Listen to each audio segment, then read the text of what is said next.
உங்கள் ஆரோக்கியம் எங்கள் சந்தோஷம். 90 வருடங்களாக வாடிக்கையாளர்களின் நன்மதிப்பை பெற்ற SPS கேப்பை மாவு.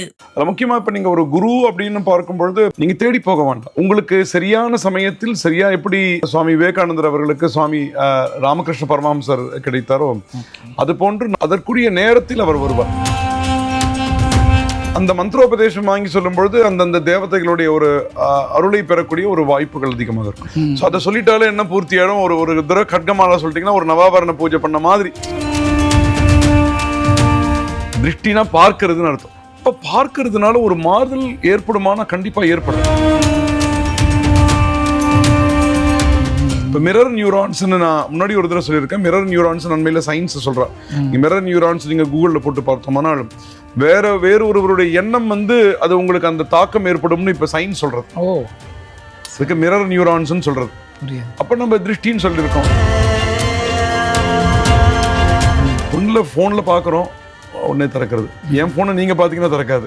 என் போனை நான் தான் பார்க்கணும். இதோட கண்ணை மூடின்னு பார்த்தா திறக்காது. கண்ணை திறக்கணும். அப்ப ஏதோ ஒரு சம்பந்தம் இருக்கு. எங்க போன் இங்க இருக்கு, நான் இங்க பாக்குறேன், இங்க திறக்கிறது. இப்ப சில நேரம் டோர்ஸ் கூட ஓபன் பண்றான், வாய்ஸ் குரலை வச்சு திறக்கிறான். என்னென்னவோ இருக்கு. இதுக்கெல்லாம் பிரபல சாஸ்திரம் தான்.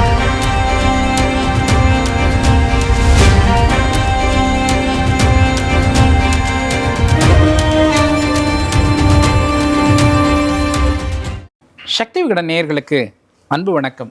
நம்ம ஆன்மீக கேள்வி பதில்கள் நிகழ்ச்சியில் கடந்த எபிசோடில் ஸ்ரீவித்யா உபாசனை குறித்து பல தகவல்களை நம்ம ஐயா மூலம் கேட்டு தெரிஞ்சுக்கிட்டோம்.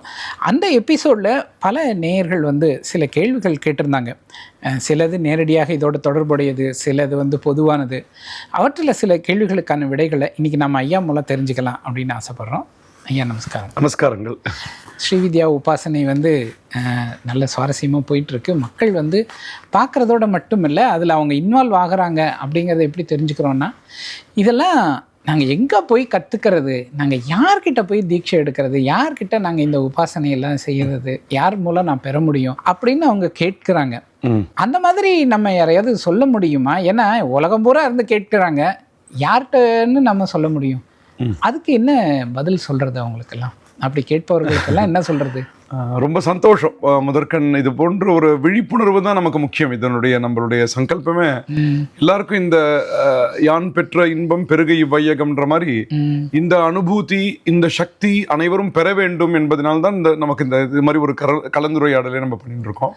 அதில் முக்கியமாக இப்போ நீங்கள் ஒரு குரு அப்படின்னு பார்க்கும்பொழுது பொதுவாக முன்னாடி நம்ம அதை பற்றி பேசியிருக்கோம். என்னென்னா, நீங்கள் தேடி போக வேண்டாங்க ஐயா, நீங்கள் தேடி போக வேண்டாம். உங்களுக்கு சரியான சமயத்தில் சரியா எப்படி சுவாமி விவேகானந்தர் அவர்களுக்கு சுவாமி ராமகிருஷ்ண பரமஹம்சர் கிடைத்தாரோ அது போன்று நம்முடைய எண்ணம் தூய்மையானதாக திருடமாக இருந்தால் அதற்குரிய நேரத்தில் அவர் வருவார். நமக்கு சரியான நேரத்தில் சரியானவர்களே நாம் பார்ப்போம். தேடி செல்ல அந்த இது இருக்கணும். தேடி செல்வது என்பது நமக்கு நல்ல குரு கிடைக்க வேண்டும் என்று பிரார்த்தித்துக் கொள்ளலாம். சரியான நேரத்தில் அவர்கள் எந்த உலகத்தில் எந்த பாகத்தில் இருந்தாலும் அந்த இடத்தில் குரு அவர்களுக்கு ஆசீர்வதிப்பார். அவரிடம் சென்று அந்த வித்தியை கற்றுக்கொள்ளலாம். ஸோ நாம் அப்போ மனதளவுலையும் உடல் அளவுலையும் நம்ம அதுக்காக தயாராக இருக்கணும். அவ்வளவுதான். சரியானது சுவாமியுடைய அனுகிரகம் கிடைக்கணும். தட்சிணாமூர்த்தி ரூபிணியை நமகான்னு அம்பாளுக்கு சஹஸ்ரநாமத்துல வருது. தட்சிணாமூர்த்தி ரூபிணியை நமகா. அவளேதான் ஆண் பெண் அலி எல்லாம் தாண்டிங்க. அப்ப அந்த இடத்துல பார்த்தோம்னால் அம்பாளே தட்சிணாமூர்த்தி.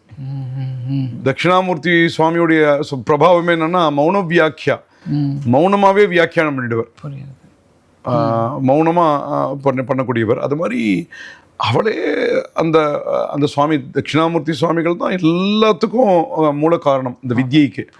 அல்ல இவளே தான் அவரே தான் இவள்ன்ற பொழுது பராசக்தி உங்களுக்கு என்ன வித்யை உங்களுக்கு எப்ப தெரிவிக்கணுமோ அந்த குரு முகமா வந்துடுவா. அது ஆனால் அந்த எண்ணம் மட்டும், அந்த ஆசை மட்டும் இருக்கணும். எனக்கு நல்ல சரியான நேரத்தில் நல்ல குரு கிடைக்க வேண்டும்னு நினைக்கலாம். அவர் கண்டிப்பாக அம்பாள் பராசக்தி குருவின் வடிவில் அனுகிரகம் பண்ணுவார். சிறப்பு சிறப்பு. ஒரு அன்பர் கேட்டிருக்கிறாங்க, நான் சிவ தீட்சை எடுத்திருக்கேன், நான் ஸ்ரீவித்யா தீட்சையும் எடுக்கணுமா அப்படின்னு கேட்குறாரு. அவருக்கு என்ன சொல்லலாம்? சிவதீட்சை என்பது அந்த சிவன் சம்பந்தமான பொதுவாக சிவதீட்சையில் நிறைய வகைகள் இருக்கு. அது எந்த விதமான தீட்சை பெற்றுக்கொண்டார் என்பது நமக்கு தெரியவில்லை. சிவதீட்சை என்பது நமக்கு சிவதீட்சை பெற்றுக்கொண்டு சிவன் சம்பந்தமான மந்திரங்களை நமக்கு அருளை பெற்று அதை நாம் ஒவ்வொரு நாளும் அந்த சைவ அனுஷ்டானம் என்று கூறுவார்கள் ஐயா.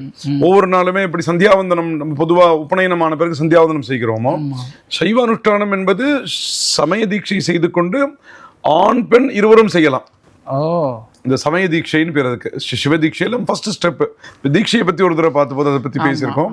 அந்த இடத்துல அவர் சிவதீட்சை பெற்றதினால் அவர் இது செய்து கொண்டிருக்கலாம். இப்போ ஸ்ரீவித்யை சம்பந்தமாக தீட்சை பெற வேண்டும் என்றால் என்ன, தீட்சை என்பது அந்த மந்திரத்தை நல்ல குருவிடமிருந்து பெறுவது. ஸோ அது பெற்றுக்கொள்வதனால் ஒன்றும் தவறு ஒன்றும் இல்லை. அது ஒன்றும் பலம் என்ஹான்ஸ் பண்ண போகிறது நமக்கு.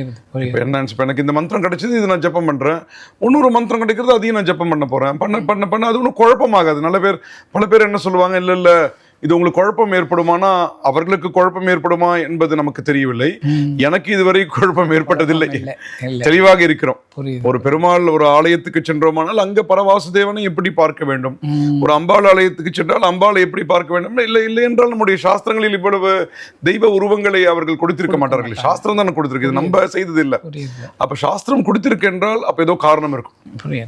அப்ப உபதேசம் பெற்றுக்கொண்டு அவர்கள் அந்த மந்திரத்தை ஜபிப்பது சரியாக இருக்கும். ஓகே, ஒரு அன்பர் கேட்டிருந்தார், இந்த மாதிரி உபாசனை எல்லாம் எடுத்துக்கணும்னா என்னென்ன நீங்கள் கூட சொன்னீங்க, சந்தியாவந்தனம் மாதிரி நித்திய கர்மாக்கள்லாம் செய்யணும் அப்படி ஸ்ரீவித்யா உபாசனை ஒருத்தர் எடுத்துக்கிட்டாருன்னு வச்சுக்கோங்க, அவர் தினம் செய்ய வேண்டிய கிரியைகள் என்னென்ன? பொதுவாகவே நம்ம காத்தாலேருந்து ஒரு இரவு வரைக்கும் ஒரு ரொட்டீன்றது ஒரு தடவை பார்த்தோம், காலை முதல் இரவு வரைன்னு. அதே மாதிரி அந்த ஒழுக்கம், அந்த ஆச்சார நியமங்கள் அதையெல்லாம் கண்டிப்பாக கடைபிடிக்க வேண்டும். இப்போ சைவ உணவு உட்கொள்ளுதல் இது போன்றெல்லாம், இதெல்லாம் இட்ஸ் பார்ட் ஆஃப் இட். இதெல்லாமே நம்ம அண்டர்ஸ்டுட்னு வச்சுக்கலாம். இது செய்யும்பொழுது, உபாசனை செய்யும்பொழுது உணவு முறைகளில் முதல்ல கட்டுப்பாடு. ஏன்னா என்ன காரணம் என்றால், நாம் உண்ணக்கூடிய உணவானது நம்முடைய புத்தியையும் ஒரு மாற்றம், புத்தியில் மாற்றம் ஏற்படுத்துகிறது. அப்போ அந்த சாத்வீகமான உணவை உண்டு கொண்டு நம்ம செய்யும் பொழுது அந்த பலனும் மிக பெரியதாக இருக்கிறது. அனுஷ்டானம் என்று வரும்பொழுது அந்த சாக்த அனுஷ்டானம் என்று கூறுவார்கள். சைவ அனுஷ்டானம் என்பது போல அதுக்கு ஆச்சமனம் எல்லாம் செய்து கொண்டு, ஆச்சமனம் பொதுவாக அனைவருக்கும் பொதுவாக இருக்கிறது. அதாவது அந்தந்த மந்திரங்கள் இருக்குங்க ஐயா. சிவதீட்சை பெற்றுக்கொண்டு செய்பவர்கள் ஒரு ஆச்சமனம், அதே தண்ணீர் பருகுதல் தான். அந்த அளவான தண்ணீரை பருகும் பொழுது அந்த உடம்புக்கு வஜ்ரம் மாதிரி சக்தியை ஏற்படுத்துது. கொஞ்சம் கொஞ்சமா தண்ணீர் பருக பருக பருக பருக அது ஒரு சக்தி இருக்குது.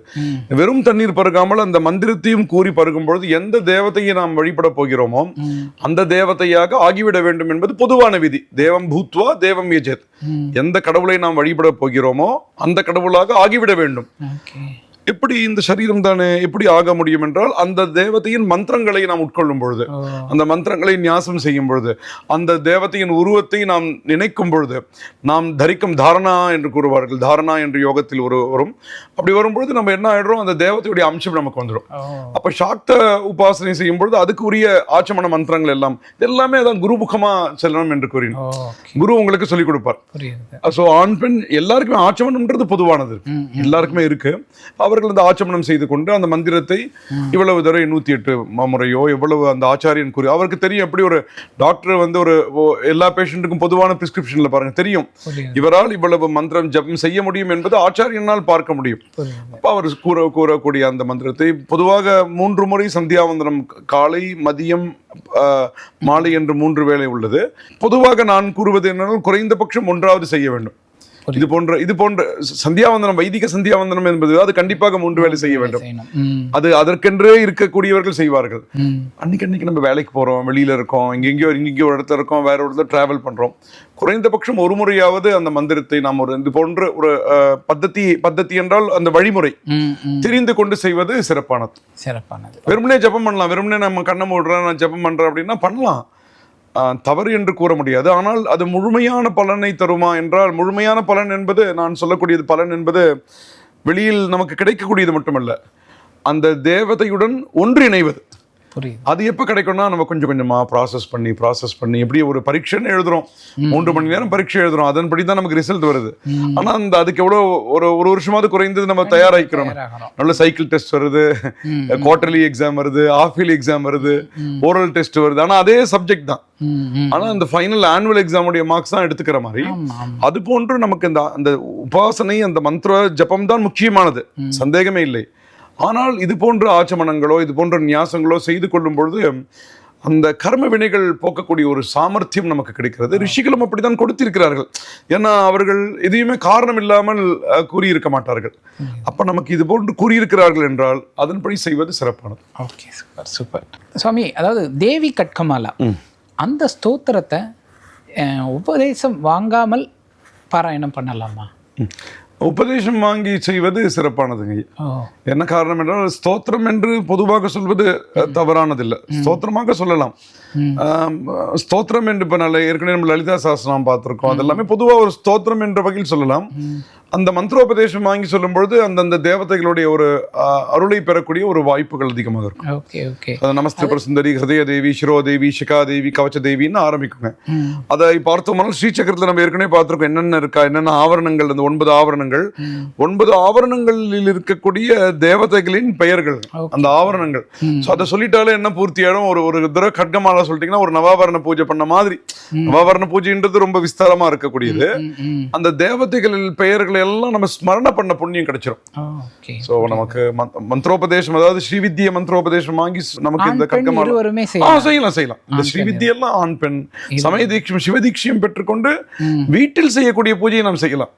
பரார்த்த பூஜைகளுக்கு தான் இவர்கள் செய்ய வேண்டும் இப்படி எல்லாம் இருக்கிறதே தவிர, நம்ம வீட்டுல எலக்ட்ரிசிட்டி இருக்கு, நம்ம சுவிட்ச் ஆன் பண்ணலாம், ஆஃப் பண்ணலாம். டிரான்ஸ்ஃபார்மர் போய் தொட முடியாது. இதே எலக்ட்ரிசிட்டி தானே அதுவும். நான் போனா அது வந்து டேஞ்சர்னு போட்டிருப்பா. சட்டப்படியும் குற்றம் உள்ள போக கூடாதுன்னு. புரியுது. கரெக்டா இல்லையாங்க? இதை இப்ப புரிந்து கொண்டோமானால் நமக்கு மட்டும் நான் தெரியாம உள்ளே சென்று மாத்திட்டோம்னா டிரான்ஸ்ஃபார்மர்ல எனக்கு மட்டும் பாதிப்பு இல்ல, அந்த பகுதிக்கே பாதிப்பு, எல்லாருக்கும் பாதிப்பு. அது போன்ற உபாசனையில் ஐயா நான் எப்பயுமே மறுபடியும் சொல்லுவேன், உயர்ந்த பலன்களை தரக்கூடியது. ஆனால் கவனம் தேவை. இப்ப நான் சொல்லக்கூடியது எளிமையான முறையில் இருக்கலாம், ஆனால் கவனமுடன் நாம் செய்யும் பொழுது நமக்கும் நன்மை பயக்கும், மற்றவர்களுக்கும் அது நன்மை பயக்கக்கூடியது. இந்த எக்ஸாம்பிள் தான். இப்ப நம்ம வீட்டுல சுவிட்ச் ஆன், அது கூட ஜாக்கிரதையா தான் போடணும். நம்ம வீட்லயும் ஈர கையோட தொட முடியாது, தண்ணீரை அது மேல தெளிக்க முடியாது, ரெஸ்ட்ரிக்ஷன்ஸ் இருக்கிற மாதிரி மந்திரங்களுக்கு நமக்கு நியமங்கள் இருக்கிறது. பரார்த்த பூஜை வெளியில் ஆலயங்களில் செய்யும் பொழுது நியமங்கள், அந்த கட்டுப்பாடுகள் இன்னும் அதிகம். ஒரு ட்ரெயின்ல நம்ம உட்காந்துட்டு போறோம், உள்ள போறோம், நடக்கிறோம், போறோம். ஆனா அந்த ட்ரெயினை ஆப்ரேட் பண்றவங்களுக்கு நியமங்கள் ஜாஸ்தி. ஃபிளைட்ல போகும்போது நம்ம உட்காடுறோம், தூங்குறோம், நடக்கிறோம். ஆனா அந்த பைலட்டுக்கு ஜாஸ்தி. அந்த நியமங்கள்லாம் நமக்கு கன்ஃபியூஸ் பண்ணிக்க வேண்டாம். நமக்கு பேசிக்கா நம்ம உள்ள போறோமா, உள்ள உட்காடுறோமா, டிராவல் பண்றோமா, அதை நாம் தெரிந்து கொண்டால் போதுமானது. ஆனால் அதுக்கு கூட கட்டுப்பாடுகள் உள்ளது. நான் ஃபிளைட்ல போனா கூட திடீர்னு உள்ள போக முடியாது. அதுக்கு எனக்கு செக் இன், அந்த ஃபார்மாலிட்டிஸ் இருக்கிற மாதிரி. அப்ப இந்த தீட்சைகள் வழிவகுக்கிறது.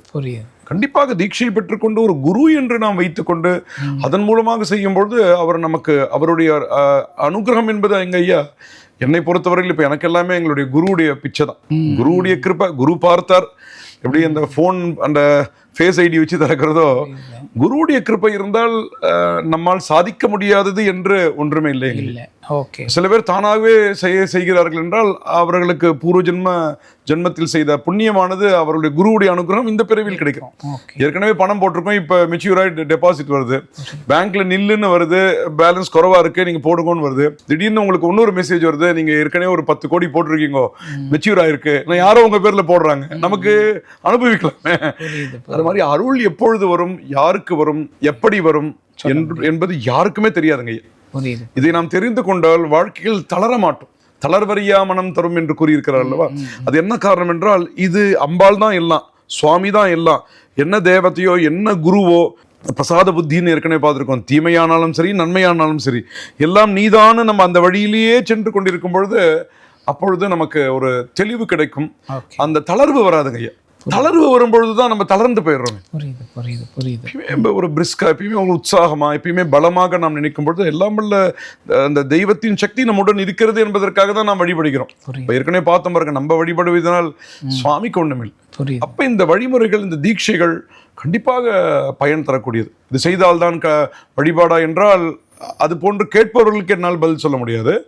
இதை இப்படி செய்ய வேண்டும் என்று நமது சாஸ்திரங்கள் கூறியிருப்பதினால் நான் கூறியிருக்கேன். என்னுடைய சிஸ்டம் நான் ஃபாலோ பண்றது, என்னுடைய சாஸ்திரத்தை ஃபாலோ பண்றேன். இன்னொருவர் அவருடைய பద్ధதி ஃபாலோ பண்றாருன்னா அது அவருடைய சௌகரியம். அந்த பద్ధதி நமக்கு தெரியாது. இப்ப நான் என்னுடைய மாத்ருபாஷை, என்னுடைய தாய்மொழி தமிழ்னு வச்சுக்கோங்களேன். தமிழ்ல ஒரு கவிதை இருக்கு, எனக்கு தெரியாது. இன்னொருவருக்கு தெலுங்கு தாய்மொழியா இருக்கலாம், அவருக்கு தெலுங்கு தெரிகிறது. இன்னொருவருக்கு கன்னடம் தெரியுது. இந்த சாஸ்திரம்ன்றது என்ன, ஒரே ஒரு இந்த இடத்துல ஒரு இதுனா, சாஸ்திரம் மட்டும் என்னன்னா ரொம்ப ஒரு பொதுவானது. இது செய்யக்கூடியது என்னன்னா, நீங்க எந்த பூஜையாக இருந்தாலும், நான் மறுபடியும் சொல்ற, ஒரு விக்னேஸ்வர் பிள்ளையார் பூஜை பண்ணலாம், நீங்க ஒரு தேங்காய் உடைக்கலாம், ஒரு சூரக்காய் உடைக்கலாம், ஒரு அருகம்புல்ல போய் சாத்தலாம். அதுக்கெல்லாம் ஒரு பொதுவான ஒரு அர்த்தம் என்னன்னா, சர்வே ஜனா சுகினோ பவந்து, சர்வே ஜனாக சுகினோ பவந்து. அனைவரும், பிரபஞ்சத்தில் உள்ள எந்த அனைவரும், என்னுடைய குடும்பம் மட்டுமல்ல, என்னுடைய நாடு மட்டுமல்ல, பிரபஞ்சத்தில் உள்ள அனைவரும் நன்மையை அடைய வேண்டும் என்று கூறப்பட்ட மிகப்பெரிய சாஸ்திரம் இருக்கும் பொழுது, அப்ப என்னால சின்ன சின்ன விஷயங்களுக்கு என்னுடைய மனது செல்ல மாட்டேங்குது. என்னுடைய கவனம் இதுதான், இப்படி செய்ய வேண்டும் என்று ரிஷிகள், அகத்தியர், பல ரிஷிகள்லாம் அவங்கெல்லாம் கொடுத்திருக்கக்கூடியது சாஸ்திரம் இது. அதன்படி செய்யும் பொழுது நமக்கு அது பலங்க. சிறப்பு. ஒரு அன்பர் கேட்டிருக்கிறார், அவங்க வீட்டில் வந்து கல்லில் விளக்கு இருக்குது அப்படின்னு சொல்லியிருக்கிறாரு. 7 முகம் கொண்ட கல் விளக்கு அப்படின்னு. வீட்டில் கல் விளக்குகள் ஏற்றலாமா அப்படின்னு கேட்டிருக்காரு. அப்படியே ஃபிக்ஸ்டாக இருக்கா? ஆமாம், ஃபிக்ஸ்டாக இருக்குது. அப்படியே விளக்கு கருங்கல்லையே வச்சிருக்கா? ஆமாம், கருங்கல்லையே செய்த விளக்கு இருக்குது. இது கல்லுனால 7 முகம் கொண்ட விளக்காக இருக்கு. அதை வீட்டில் ஏற்றலாமா? அதாவது மண்ணு சம்பந்தமா, மண்ணா இருந்தா ஒரு தடவை தான் யூஸ் பண்ணணும்னு இருக்கு. ஆமா, கருங்கல்லா இருக்கிறதுனால வச்சுக்கலாம், தவறில்லை. இந்த மெட்டல்ல வச்சுக்கிறோம் பாருங்க, இந்த பஞ்சலோகம்னு பண்றோம், பித்தளை, இது மாதிரி பல விதமான வெள்ளி, தங்கம் எல்லாம் விளக்குகள்லாம் இருக்கு. இதுல நம்ம செய்யும் பொழுது இந்த கருங்கல்னும் பொழுது கருங்கல்லாவே இருக்கு. ஆமா, கருங்கல்லாவே இருக்கு. பண்ணலாம். அளவுகள் என்ன, பெரிய அளவுகள் ஏதாவது சொல்லியிருக்கா? இல்ல, அவர் அளவெல்லாம் ஒண்ணும் கொடுக்கல. 7 முகம் கொண்ட கல் விளக்கு அப்படிதான் இருக்கு. சரிங்க. அந்த அளவுகள்லாம் பொதுவாகவே நம்ம வீட்டில் செய்யும் பொழுதுங்க ஐயா, கோவில்ல நம்ம பண்ணும்போது அந்த தீபத்தை, அந்த ஜுவாலையினுடைய அளவு பெரிதாக இருக்கணும். வீட்டில் நம்ம ஏற்றும் போது முடிந்த அளவுக்கு அந்த அளவுகள் சிறியதாக இருந்தால் தான் சிறப்பானதுங்க. அந்த ஹீட்டுடைய அந்த இதெல்லாம் இருக்குங்க, அப்ப சிறியதாக இருந்தால் சிறப்பானது செய்யலாம். ஓகே. மண் விளக்கு தான் நம்ம சொல்லியிருக்கோம், நம்ம ஒரு தடவைக்கு அப்புறம் 2வது யூஸ் பண்ணக்கூடாது. கருங்கல் அப்பப்ப தேய்த்து சுத்தமாக வைத்திருந்தால் போதுமானது. ஒரு அம்மா கேட்டிருக்காங்க, அவங்க வீட்டில் அவங்க மாமனார் வந்து தவறிட்டாரு அப்படின்னு சொல்லிட்டு ஸ்ரீகாரம்லாம் முடிஞ்செடுத்து அன்னைக்கு நாங்கள் கோயிலுக்கு போயிட்டு வந்தோம். இந்த ஆண்டு முழுக்க நாங்கள் வந்து கோவிலுக்கு போகலாமா? ஒவ்வொருத்தரும் ஒவ்வொரு மாதிரி சொல்கிறாங்க. நீங்கள் இங்கே போகக்கூடாது, அந்த கோயிலுக்கு போகக்கூடாது, இந்த கோயிலுக்கு போகக்கூடாது. ஸ்டாண்டர்டாக இதுக்கு என்னதான் ரூலு? நாங்கள் வீட்டில் சுவாமி கும்பிடலாமா? வீட்டில் வந்து சுவாமிக்கு நிவேதனம் பண்ணலாமா? பூஜை பண்ணலாமா? அந்த மாதிரி பல கேள்விகள் கேட்கிறாங்க. என்ன செய்யணும்? சுபஸ்வீகரணம்னா பொதுவாகவே ஒரு வருடம் கழித்து செய்யக்கூடியது சுபஸ்வீகரணம். சுபஸ்வீகாரம் என்று செய்வார்கள். அந்த ஒரு மனிதர் நம்முடைய இருந்தார், அவர் நம்மை விட்டு அந்த சரீரம், பூத உடலானது கிளம்பி விட்டது. அப்ப அவருக்காக நாம் அந்த ஒரு வருடம் முழுக்க நம்ம என்ன பண்ணோம், 1 வருடம் ஆகும் பார்த்திருக்கோம் ஏற்கனவே. இந்த சோல் டிராவல் பண்றதுக்கு 1 வருடம் ஆகும். அந்த 1 வருடம் கழித்து தான் பொதுவா நம்ம வீட்டுக்கு செய்யக்கூடிய சுப காரியங்கள், தீபாவளி ஆகட்டும், பொங்கல் ஆகட்டும், எதுனா அது போன்றவைகள் 1 வருடம் கழித்து தான் செய்ய வேண்டும். இதெல்லாம் செய்யலாம் அப்படின்னும் பொழுது வீட்டில் செய்யக்கூடிய பூஜைகள் டெய்லி நம்ம செஞ்சுதான் ஆகணும். ஏன்னா அதுதான் நமக்கு ஆக்சிஜன் மாதிரி. வீட்டில் செய்யக்கூடிய பூஜைகள் நித்தியமும் செய்யலாம். அந்த சுபஸ்வீகரணம் ஆன பிறகு அந்த 13வது நாளோ, பொதுவாக 13வது நாள் நம்ம செய்வோம். சில பேர் 1 மாசம் கழிச்சு செய்வா, சில பேர் 16வது நாள் செய்வா. அவங்களுக்கு என்ன வழக்கமோ, சுபஸ்வீகரணம் ஆன பிறகு வீட்டில் விளக்கு ஏற்றலாம். குலதெய்வங்கள் என்று பார்த்தோம்னா, குலதெய்வங்கள்ல பெரிய வழிபாடு செய்ய மாட்டார்கள். குறிப்பாக மலை மீது இருக்கக்கூடிய தெய்வங்களை வழிபட மாட்டார்கள். இந்த 1 வருடம் போறதில்லை, 1 வருடம் போறதில்லை, பழனிக்கு அப்படி போறது, அப்போ போகக்கூடாது. தொழில் சம்பந்தமாக இருந்தால் செல்லலாம். அவர் அங்க ஏதோ ஒரு மீட்டிங் போறார், இப்ப நீங்க ஒரு ஷூட்டிங் போறீங்க, பொதுவா இருக்கு, ஒரு இது போறோம்னா போலாம். ஆனால் பிரார்த்தனை என்று செல்லக்கூடாது. இதுக்கெல்லாம் காரணம் என்னன்னு தெரியலங்க. முன்னோர்கள் அவர்கள் மூத்தோடு சொல்ல அமிர்தம் என்பது போல் அவர்கள் கடைபிடித்து வந்திருக்கிறார்கள். காரணம் இருக்கும். டைரக்டா அவங்க மாமனார் என்பதனால் அந்த அவங்களுக்கு ரூல்ஸ் வேறங்க. பல நேரம் இந்த பங்காளின்வாங்க, அதாவது அவங்களுடைய சித்தப்பாவோ பெரியப்பாவோ அது மாதிரிலாம் ஆகும் பொழுது, அப்ப பொதுவா அது மாதிரி இப்ப அந்த வீட்டுலங்க, அந்த காலத்துலங்க எல்லாரும் ஒரே வீட்டுல இருந்தாங்க ஐயா. அப்ப அந்த கர்த்தா யார் அந்த கர்மாவை செய்தவரோ அவரும் அந்த வீட்டில் இருந்தால் வீட்டு வாசல் கூட கோலம் போட மாட்டாங்க அந்த 1 வருஷம். இப்ப பார்த்தோம்னா எல்லாமே பிரிஞ்சு போயிட்டோம், தனித்தனியா இருக்கும். அதாவது யார் கர்த்தாவோ, யாரு செய்தார், கர்த்தா என்றால் செய்பவர்னு அர்த்தம். சம்ஸ்கிருதத்துல கர்த்தா என்றால் செய்பவர், கர்மா என்றால் செயல், கர்த்தானா செய்பவர். சோ அந்த யார் செய்தாரோ அவர் இருக்கக்கூடிய வீட்டில் கோலம் போடாமல் இருக்கலாம் அந்த 1 வருடம். மற்றவர்கள் போட்டு அவங்க வீட்டுல யாரோ அங்க ஞாத்திகள் பங்காளிகள் இதுவாயிட்டா, அப்ப இவங்க வேணும்னா இருக்கலாம், போட்டாலும் தவறு இல்லை என்பது நம்ம புரிஞ்சுட்டதுங்க. ஏன்னா அந்த காலத்துல அந்த அந்த செய்தவரும் இருப்பதினால் அப்ப அவங்களுக்கு அந்த கட்டுப்பாடுகள் இருக்கு. டைரக்டா அவங்களுக்கு இவங்களுக்கு ஒரு தொடர்பு இருக்குங்க. அப்ப அந்த ஒரு வருஷம் கோலம் போடாதது கூட அந்த ஒரு வருடம் முழுக்க அவ டிராவல் பண்றதுனால அவர்கள் நினைவாகவே இருப்பது ஏதோ காரணம் இருக்கும். அப்ப கோலம் போட மாட்டோம். ரைட். கோவில் மற்றபடி எல்லா கோயிலுக்கும் கோவில் வெறுமனே தரிசனம் பண்ணலாம். அர்ச்சனை பண்ணக்கூடாதுன்னு இருக்கும். வெறுமனே தரிசனம் பண்ணலாம். விசேஷ பூஜைகள் செய்ய மாட்டார். அர்ச்சனை என்பதோ தனியாக செய்ய மாட்டார்கள். நம்ம கோவில் சுவாமி பார்த்தா நமக்கு சக்தி. புரியுது புரியுது புரியுது. சில மரபுகள்ல ஒரு வருடம் போகாமல் இருப்பவர்களையும் நான் பார்த்திருக்கிறேன். அது போன்று இருந்தால் அவர்கள் அதன்படி செய்யலாம். பொதுவாக இப்ப நான் என்னுடைய எங்கள் வீட்டில் செய்யக்கூடியதை நான் பிராக்டிஸ் சொல்றேன். 13 நாள் ஆன பிறகு 14வது நாள்ல இருந்தே நம்ம 13வது நாளே சுபஸ்வீகரணமான பிறகு கோவிலுக்கு செல்வோம். சில பேர் 1 மாசம் வைத்துக் கொண்டிருப்பார்கள். சில பேர் 16 நாட்கள். அது போன்று ஆன பிறகு கோவிலுக்கு செல்லலாம். அதை தாண்டி அவங்களுக்கு ஸ்ட்ரிக்டா வச்சிருக்காங்க, இல்ல ஒரு வருஷம் போறது இல்லை அப்படின்னா அது அவர்களுடைய இஷ்டம். என்ன ஒண்ணுன்னா நமக்கு சுவாமி கும்பிடலன்னா அந்த சக்தி போயிடும். நமக்கு சக்தி சுவாமி தானங்க. வீட்டிலையும் நம்ம கும்பிடக்கூடாது, கோவில்லையும் கும்பிடக்கூடாதுன்னா என்ன ஆயிடும் நமக்கு? அவளுக்கு அந்த அவர்களும் நன்றாக இருக்க வேண்டும். சென்றவர்கள் சென்று விட்டார்கள், ஆனால் நாம் நன்றாக இருக்க வேண்டும். அதாவதுங்க ஐயா, ஒரு இது மட்டும் நான் திரும்பி மறுபடியும் சொல்லுவாங்க. ஒரு உயிர் நம்ம ஜனித்திருக்கிறோம். நம்ம ஜனித்திருப்பதற்கு ஏதோ காரணம் இருக்கிறது. கடவுள் காரணம் இல்லாமல் செய்ய மாட்டார். அப்ப அந்த பர்பஸ் தெரிஞ்சுக்கிறதுக்கு நம்ம நல்லா இருக்கணும். புரிஞ்சது. பிசிக்கலா நல்லா இருக்கணும், மென்டலா நல்லா இருக்கணும், மைண்ட் எல்லாமே அது ஃபோக்கஸ்டா இருந்தா தான் நம்மளால செய்ய முடியும். அப்ப இந்த செய்யக்கூடிய பூஜைகள், நாம் உண்ணக்கூடிய ஆகாரங்கள், இதெல்லாம் நமக்கு ஒரு பலம் தரக்கூடியதுன்னா அதுல சரியாக இருப்பதில் தவறு இல்லை. அப்ப பூஜைகள் கண்டிப்பாக செய்வது தவறே ஒன்றும் இல்லை. அந்த குலதெய்வத்தை கூட இது மாதிரி பங்காளிகளா இருக்கா அப்படின்னா இவ போய் தரிசனம் பண்ணிட்டு வர தவறு இல்லை. பட் யாரு செய்தார்கள் அந்த கர்மான்னு செய்திருப்பாரு பாருங்க, அவர் அவங்க செய்ய மாட்டாங்க. இப்ப இவ அதுல மாமனார்னு சொல்றாங்க. இவ குலதெய்வத்தைக்கு இவ 1 இயர் கழிச்சு போலாம். 1 இயர் கழிச்சு தான் போலாம். நீங்க மாமனார்னு சொன்னதுனால, அவ மாட்டு பொண்ணா இருக்கிறதுனால, அவ ஆத்துக்கார கர்மா பண்ணதுனால 1 வருடம் கழித்து குலதெய்வத்தை ஆலயத்துக்கு மட்டும் செல்லலாம். அவருடைய அவங்களுடைய இருக்கு, அப்புறம் கசின்ஸ் அவர்கள் செல்லலாம்.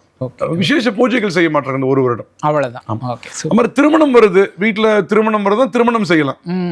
ஏன்னா நம்முடைய நம்பிக்கை அந்த 1 இயர் அவ டிராவல் பண்றா பாத்தீங்களா, அந்த 1 இயர்க்குள்ள அவ பார்க்க போறாளே, என்னுடைய பேத்தி கல்யாணம், பேரன் கல்யாணம் பார்க்க போறாளே, அதனால திருமணம் செய்வார்கள். அதுவும் வழக்கம் இருக்கிறது. அந்த வழக்கம் இருக்கு. திருமணம் அது சுபமா இருந்தா கூட சுபம் தான் நீங்க பண்ணா. இது பண்டிகை என்பது நம்ம கிட்ட ஆப்ஷன் இருக்கு. திருமணம் என்பது ஆப்ஷன் இல்லை. ஒரு நல்ல ஒரு வரன் வருது, அப்ப நம்ம செய்வது தவறு இல்லை. ஆனா அந்த முக்கியமான பூஜைகள் மட்டும் 1 வருஷம் கழிச்சு செய்வா. அந்த சுவாசினி பூஜை, குலதெய்வத்தை பூஜை மட்டும் என்ன செய்வாங்க, அந்த 1 வருடம் கழித்து செய்வாங்க. பட் அந்த கல்யாணம் பண்ணி வைக்கிறது சிறப்பு தான், பண்ணலாம்.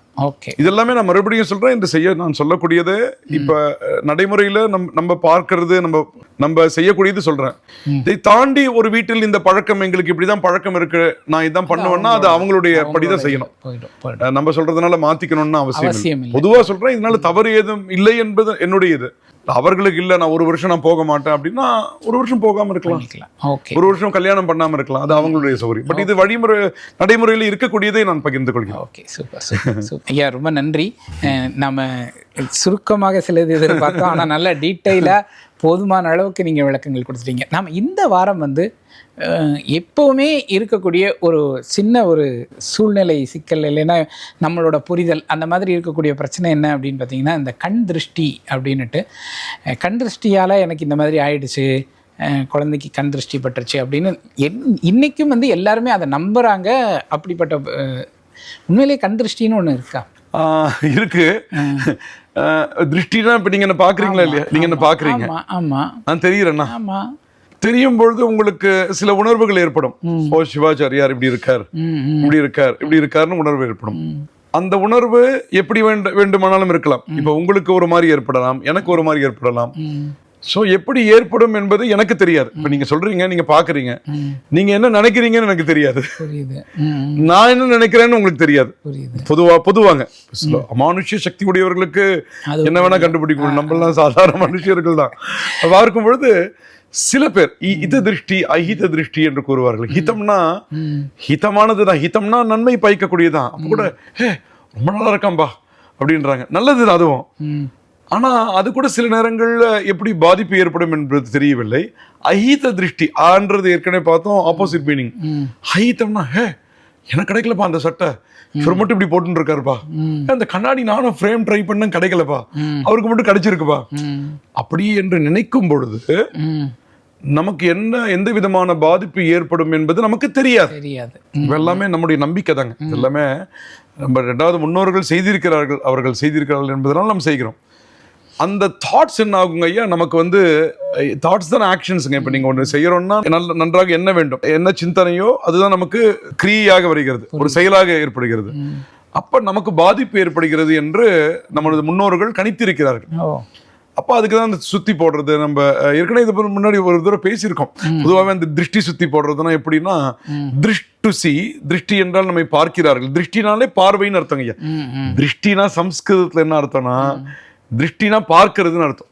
திருஷ்டினாலே நம்ம எங்கேயோ ஏதோ ஒன்று போக மாட்டோம். திருஷ்டினாலே பார்வை. அப்ப பார்க்கறதுனால ஒரு மாறுதல் ஏற்படுமானா கண்டிப்பா ஏற்படுறது.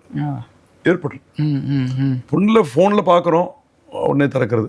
என் போனை நீங்க பாத்தீங்கன்னா திறக்காது, என் போனை நான் தான் பார்க்கணும். இதோட கண்ணை மூடின்னு பார்த்தா திறக்காது, கண்ணை திறக்கணும்.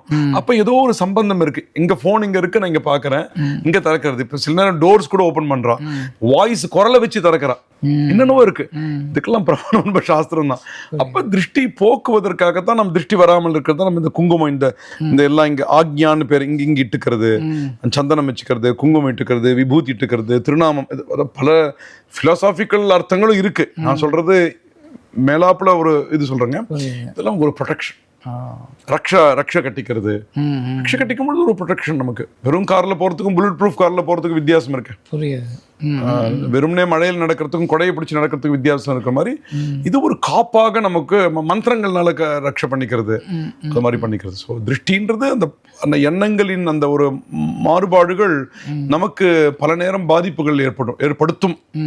இப்போ மிரர் நியூரான்ஸ்ன்னு நான் முன்னாடி ஒரு தடவை சொல்லியிருக்கேன். மிரர் நியூரான்ஸ் நன்மையில சயின்ஸ் சொல்றா.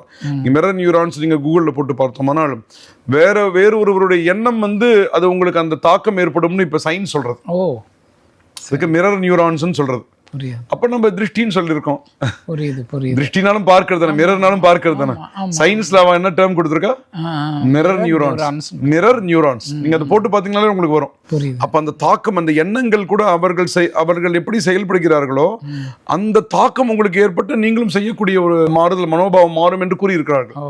அப்ப அது பாசிட்டிவா பார்க்கும்போது நமக்கு நல்லது நடக்கிறது, நெகட்டிவா பார்க்கும்போது நமக்கு நெகட்டிவ் திங்ஸ் ஹேப்பனிங். அப்ப எதெல்லாம் நம்ம எதெல்லாம் போக்க முடியுமோ அதை நாம் போக்கிக் கொள்வது ஒன்றும் தவறில்லை. அதாவது வண்டியில போகும்போது இந்த காத்து வருது, அப்ப கண்ணாடி தூக்கினா வராம இருக்கும், முடிஞ்சு, சிம்பிளாச்சு. புரியுது. இல்ல பட்டா என்ன, காத்து பட்டா என்ன, அப்புறம் நான் கிளீன் பண்ணிக்கிறேன்னா அது அவா சௌகரியம். என்னுடைய நம்பிக்கை, நான் இந்த கண்ணாடி தூக்கிடுறேன், தூக்கின உடனே எனக்கு வரல, உள்ள ஏசி இருக்கு போட்டுக்கிறேன், சௌகரியமா போறேன். எவ்வளவு மண்ணு வந்தாலும் நமக்கு இந்த ப்ரொடெக்ஷன். இது ஒரு பூசணிக்காய் கட்டி வைக்கிறதோ, தேங்காய் கட்டி வைக்கிறதோ, எலுமிச்சை பழம் கட்டி வைக்கிறதோ, நம்ம மாதிரி நிறைய இந்த திருஷ்டி போக்குறதுக்கு நிறைய வழிமுறைகள் இருக்கு. அதை நான் பண்ணிக்கிறேன். நிறைய வழிமுறைகள் இருக்குன்னு சொன்னீங்க. இப்போ வீட்டில் குழந்தைங்களுக்கு கண் திருஷ்டி பட்டு அதுங்க சில நேரங்களில் சாப்பிடாது, இல்லை அழுதுகிட்டே இருக்கும், அந்த மாதிரி இல்லை. அப்போ வீட்லேயே செய்யலாம் அப்படின்னா சின்னதாக எப்படிப்பட்ட இதை செய்யலாம்? அதுக்கு ஒரு பரிகாரம் பெஸ்ட். பெண்கள் தாய்மார்களுக்கு எல்லாமே வழக்கத்துல இருக்கும். பொதுவாக எங்க அம்மா பண்றதே நான் உங்களுக்கு சொல்லிடுறேன். கற்பூரத்தை வச்சு சுத்தி போடுவாங்க. இப்ப எனக்கு சிறு வயதுல இருந்து இன்னைக்கும், குழந்தை மட்டும் இல்லை, இன்னைக்கும் நானும் அவங்க குழந்தைன்றதுனால குழந்தைகளுக்கும் பண்ணலாம். கற்பூரத்தை வச்சு இப்ப ரெக்கார்டிங் முடிச்சு நான் வீட்டுக்கு போனா எங்க அம்மா சுத்தி போடுவாங்க. கற்பூரத்தை வச்சு சுத்தி போடுறது ஒண்ணு, சுத்திட்டு அது ஓரமா வச்சுடுவாங்க. அது ஆன பிறகு கண்ணை ஜலம் தொடச்சிட்டு விபூதி இட்டுக்குது. கால் அலம்பிக்கலாம், முகம் கால் அலம்பிக்கலாம், இல்லை குறைந்த பட்சம் கண்ணில் ஜலத்தை, தண்ணீரை வைத்து நம்ம துடைத்து கொண்டு விபூதி இட்டுக் கொள்ள வேண்டும். சுத்தி போட்டு அந்த கற்பூரத்தை ஓரமா வச்சிடுவாங்க. ஏத்திட்டு சுத்திட்டு நான் சுத்தி இப்படி சுத்துறேன். சுவாமிக்கு பிரதட்சணம் மாதிரி இது வந்து திருஷ்டி போகணும்ட்டு நெருப்பு. இது என்ன ஆகுது நமக்கு, நான் சொன்ன பாருங்க, தீய எண்ணங்கள், அவர்களுடைய எண்ணங்கள் எனக்கு பாதிக்கப்பட்டிருக்கிறேன், அது மைனஸ். இது positive, plus. Minus plus becomes neutral. எனக்கு ஒரு பலம் கிடைக்கிறது. அது அந்த நெருப்புல அது போய் அது ஒரு ஓரமா வச்சுடுறேன். ஆன பிறகு அந்த ஜலத்தினால அந்த கண்ணை அப்படி நம்மளே தொடச்சு விட்டுலாம், விபூதி இட்டுக்கலாம். ஜலங்கள் தண்ணீர்களே விபூதி இட்டுக்கலாம். அதுவும் கிடைக்கலாம், சுத்தமாயிட்டோம்னு நினைச்சுக்க வேண்டியது. இது ஒரு வகை. உப்பு இருக்கு பாருங்க, உப்பு. இது நிறைய மெத்தட்ஸ் இருக்குங்க. நான் சொல்றது பொதுவா நான் பார்த்துட்டு இருக்கோம். நான் இப்ப எங்க அம்மா பண்றதே சொல்றேன். வீட்டுல உப்பு, மிளகு எல்லாம் வச்சு அதை சுத்தி போட்டு இதுல தண்ணீர்ல விட்டுருவாங்க, திறந்து விட்டுருவாங்க, ஓ அது இதுவாயிடணும். ஓகே. அது மாதிரி பண்ணக்கூடியது. ம் அப்புறம் வந்து நீங்க தேங்காய், நீங்க இதெல்லாம் பார்த்துருக்கீங்க, தேங்காய், பூசணிக்காய், தேங்காய், எலுமிச்சை பழம். சில நேரம் விசேஷம், இப்போ அமாவாசை தினம்னு பார்ப்பாங்க, எல்லாம் ஆசாமி வர வைத்து இந்த பூசணிக்காய் வச்சு தேங்காய் வச்சு, அதுக்கு ஒரு ஆக்கர்ஷண சக்தி இருக்குங்க ஐயா. இப்போ நம்ம கற்பூரம் உட்காரத்துக்குன்னு தேங்காய் வைக்கிறோம்னு சொன்னோம்னா ஆப்பிள்ல கூட தான் நல்லா உட்காரும். நான் ஆப்பிள் யூஸ் பண்றது இல்ல, ஆமா கொய்யா பழம் யூஸ் பண்றது இல்ல, பூசணிக்காய், தேங்காய், எலுமிச்சை பழம், இதுக்கு ஒரு தனி சக்தி, அந்த ஆகர்ஷண சக்தி இருக்கும், திருஷ்டியை ஆகர்ஷணம் பண்ணக்கூடிய சக்தி. அதை எடுத்து வெளியில இது போட்டு புரியுது. டீடாக்சிபிகேஷன் சொல்றா பாருங்க, வேண்டாததை வெளியே ஏற்றுதல். அது மாதிரி எந்த தாட்ஸும் நமக்கு பியூரா இருக்கணுங்க. ஏன்னா எவ்ரிதிங், நம்மளுடைய வாழ்க்கை அமைவதே நம்முடைய எண்ணங்கள் தாங்க ஐயா. உயர்ந்த எண்ணங்களாக இருக்க வேண்டும், பறந்து நினைக்க வேண்டும். அப்ப அன்னைக்கு அந்த திருஷ்டியை போக்கிக்கிறதுன்றது அது ஒரு சக்தி. Okay okay. தினமுமே குழந்தைகளுக்கு இப்ப நீங்க கேட்டதால் தினமே பண்ணலாம். அதுக்கு பச்சை கற்பூரம் என்று கூறுவார்கள் ஐயா. நம்ம சமையல்ல சில பேர் யூஸ் பண்ண பச்சை கற்பூரம். நம்ம கற்பூரம்னாலே பச்சை கற்பூரம் தான். கற்பூரம்னு ஏத்துறது கெமிக்கல்ஸ் கிடையாது, அது கிடையாது. ஓகே. நம்ம யூஸ் பண்றோம், ஆமா, வேற வழி இல்ல. அது வந்து இன்ஃபேக்ட் அது மாசுபடுத்துறது. பச்சை கற்பூரம் ஏற்றும்பொழுது அந்த என்விரான்மெண்ட்டே அந்த அது ஒரு தனி எனர்ஜி, ஒரு வாசனையும் இருக்கும், வாசனையும் அமையும். பச்சை கற்பூரம் வைத்து செய்யலாம், பண்ணலாம். ஓகே. நம்ம வீட்டு வாசல்ல அந்த கண் திருஷ்டி கணபதி அப்படின்னு, அந்த கண் திருஷ்டி கணபதியெல்லாம் இருக்கா, சாஸ்திரத்திலே இருக்கா, இல்லை இப்போ உருவாக்கி இருக்காங்களா? இப்போ ஒரு 15-20 வருஷம் முன்னாடி பார்த்தீங்கன்னா எல்லார் வீட்டு வாசல்லையும் கண் திருஷ்டி கணபதி இருக்கும். இப்போ அந்த மாதிரி வச்சுருக்காங்களான்னு தெரியல எனக்கு. அப்போ இருக்கும், ஃபுல்லாக இருக்கும்.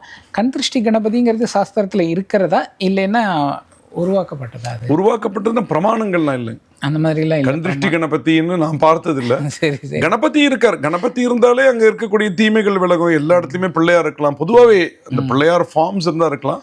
அது எந்த அமைப்புல உருவாக்கினார்கள் என்று தெரியவில்லை, தெரியல. நமக்கு பிரமாணம் பார்த்ததில்லை. நான் பார்த்ததில்லை, எனக்கு அது மாதிரி பார்த்தது. அதனால நம்ம அப்படி ஏதாவது வைக்கணும்னா சாதாரண விநாயகர் எந்த பிள்ளையாருமே வைக்கலாம். பிள்ளையார் இருந்தாலே போதும். பிள்ளையாருடைய அம்சமே, பிள்ளையாருடைய கடமையே நம்முடைய விக்னங்களை போக்குவதுதான். இப்படி ஒரு லைட்னா வெளிச்சம் கொடுக்கறது, ஃபேன்னா காத்து கொடுக்கறதோ, விக்னேஸ்வரர் வந்து எல்லா கர்ம வினைகளையும் போக்கி நமக்கு மூலாதாரத்தில் அவர் தாங்க ஆக்டிவேட் பண்றது.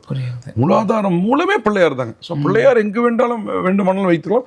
பிள்ளையார், அதனால நீங்க இந்த முச்சந்தினா பிள்ளையார் வைப்பாங்க. ஆமா ஆமா, முச்சந்தினா பிள்ளையார். அப்ப கண் திருஷ்டி கணபதி, அதுவும் முச்சந்தி பார்வை தானே. ஆமா, பிள்ளையார் எந்த ரூபத்துல வேணா இருக்கலாம், இப்படிதான் இருக்கு. அதாவது இந்த கண் திருஷ்டி கணபதி என்ன அப்படின்னா வந்திருக்கு, பேர் கொடுத்துருக்கா.